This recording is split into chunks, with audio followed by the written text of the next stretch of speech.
Welcome back. This segment is sponsored by the 400 Years of African American History Commission and the Faith and Justice Advisory Committee.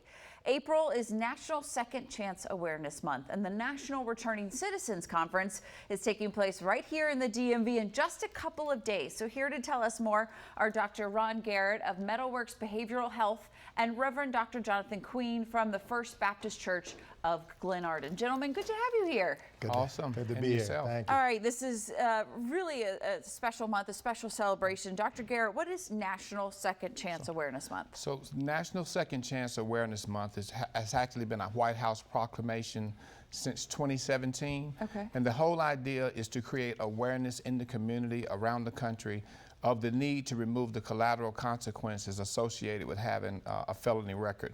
A lot of people, when they come home from prison, finding places to work, being able to rent apartments, some of those things are barriers for folks who have felonies. Things we sometimes take for granted. Absolutely. Right? And then to reestablish themselves. So why is this month important for all of us to really pay attention to? Well, for me, it represents the example of the power of redemption when you give someone a second chance. I myself, even though I'm Reverend Doctor now, I am the former 091380067, CN1501. So I represent what happens when a community and churches and people come together to say, hey, we believe you deserve another chance. And that's what Second Chance Awareness is about, just spotlighting the success stories, letting people know that, hey, the criminal justice system has failed in a lot of ways, and sometimes it's up to us as a community to make it better for when people come home. Do you feel like just getting that one second chance led you to this path now? Just getting a chance, a second chance?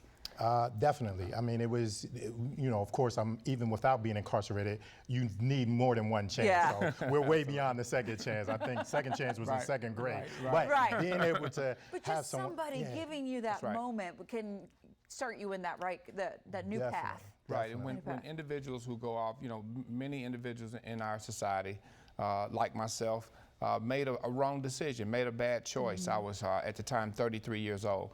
I served my time in prison, was able to actually engage in a secondary education opportunity while incarcerated.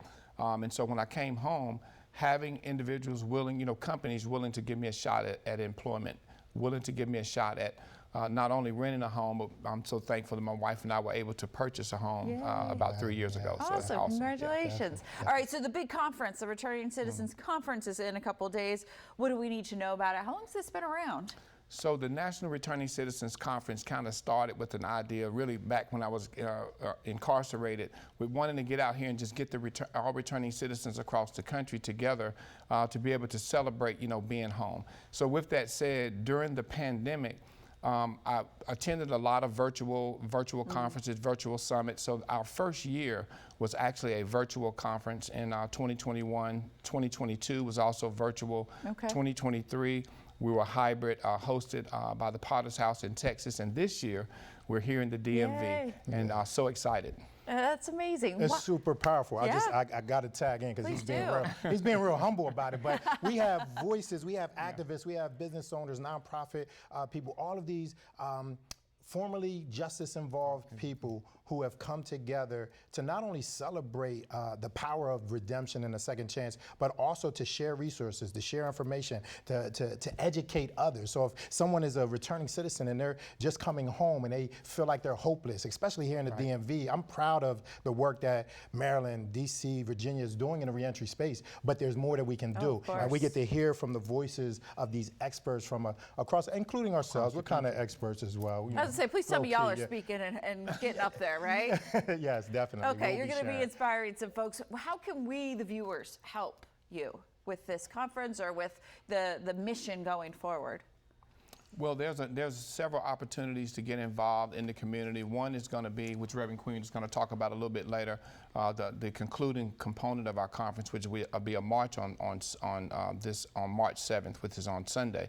But ways that folks can get involved is becoming mentors or reentry navigators to support returning citizens who may not have that solid family support to help them through their reintegration process. That is one of the most impactful ways that the community can engage in this work. support. And we want them to support the conference. Right, Yeah. absolutely. And then a march this Saturday? Sunday, April 7th, Okay. the march, we are starting out at Perfect. the African American Civil War Museum at 9 o'clock a.m. All We're right. marching down Lafayette, down Vermont to the Lafayette Square right across from the White House. And we just want to unite our voices and let it be known, hey, there's some things we can do to end mass incarceration, bring back parole, bring back Pell Grants. The reason why I'm a doctor now is because of education. And it's important, especially for someone coming home. Absolutely. So it's great information. And again, the National Returning Citizens Conference is held this Friday and Saturday at the Renaissance Arlington Capitol View Hotel. To register, get information, you can go to nrcc2024.org